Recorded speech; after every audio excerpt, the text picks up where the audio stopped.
నమస్తే, welcome to YoYo TV. Narendra Modi, Chandrababu ఇద్దరు రాజకీయాల్లో ఆరితేరిన వారే. పైగా ఇద్దరిది ఒకే వయస్సు. మోడీ 2001 నుంచి సీఎంగా గుజరాత్కి ఉన్నారు. బాబు అంతకుముందు 1995 నుంచే ఉమ్మడి ఏపీకి సీఎంగా ఉన్నారు. బాబు రాజకీయాలలో మోడీ కంటే చాలా సీనియర్. ఆయన కెరీర్ 1978 నుంచి ప్రారంభమైంది. మంత్రిగా ఉంటూ పార్టీలో కీలక నేతగా ఎదిగి సీఎం పీఠాన్ని అధిరోహించారు. ఇక బాబు 45 ఏళ్లకే సీఎం అయితే మోడీ ఆ సీటు ఎక్కేసరికి 51 ఏళ్ల వయసు వచ్చింది. అయితే మోడీ ప్రత్యేకత ఏంటి అంటే నేరుగా సీఎం కావడం. అంతేకాదు, ఏకంగా 13 ఏళ్ల పాటు నిరాటంకంగా సీఎంగా పాలించడం. ఇక ప్రధానిగా 10 ఏళ్ల పాటు ఆయన ఉన్నారు. మరోసారి గెలిస్తే ప్రధానిగా గాంధీ కుటుంబం రికార్డుకి దరిదాపుల్లోకి వస్తారు. ఇక నరేంద్ర మోడీ, చంద్రబాబు ఇద్దరు వ్యూహాలలో చాతుర్యం కలిగిన వారే.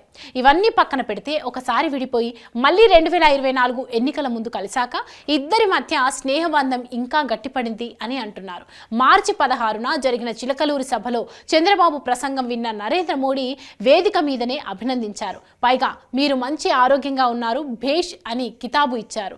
ఇక ఆ తర్వాత ఎన్నికల సభలకు వచ్చిన మోడీ, బాబు పాలన ఏపీలో బాగా సాగింది, ఆయన మంచి పాలనాధ్యక్షుడు అని ప్రశంసించారు.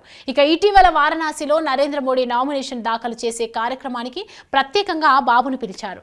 ఆ తర్వాత ఇద్దరు అక్కడ కొంతసేపు ఏకాంతంగా మాట్లాడుకున్నారని సమాచారం. ఈ సందర్భంగా నరేంద్ర మోడీ వారణాసిలో తనకు మద్దతుగా ప్రచారం చేయమని బాబుని కోరారని తెలుస్తోంది. ఏపీ ఎన్నికల్లో తిరుగుబాటు లేకుండా తిరిగి ప్రచారం చేసిన బాబు ఆరోగ్యం విషయం మొదట వాకబు చేసిన మోడీ, శ్రమ అనుకోకపోతే వారణాసిలో తనకు ప్రచారం చేసి పెట్టాలని కోరినట్లుగా సమాచారం. వారణాసిలో పెద్ద ఎత్తున తెలుగువారు ఉన్నారు. ఆయా ప్రాంతాల్లో ప్రచారం చేయాలని మోడీ స్వయంగా కోరారని తెలుగుదేశం పార్టీ వర్గాలలో చర్చ సాగుతోంది. జూన్ 1న వారణాసిలో ఎన్నిక జరగనుంది. ఇంకా టైం ఉంది కాబట్టి బాబు 1-2 రోజుల పాటు వీలు చేసుకుని వారణాసిలో తెలుగువారు అధికంగా ఉండే ప్రాంతంలో ప్రచారం చేస్తారని అంటున్నారు.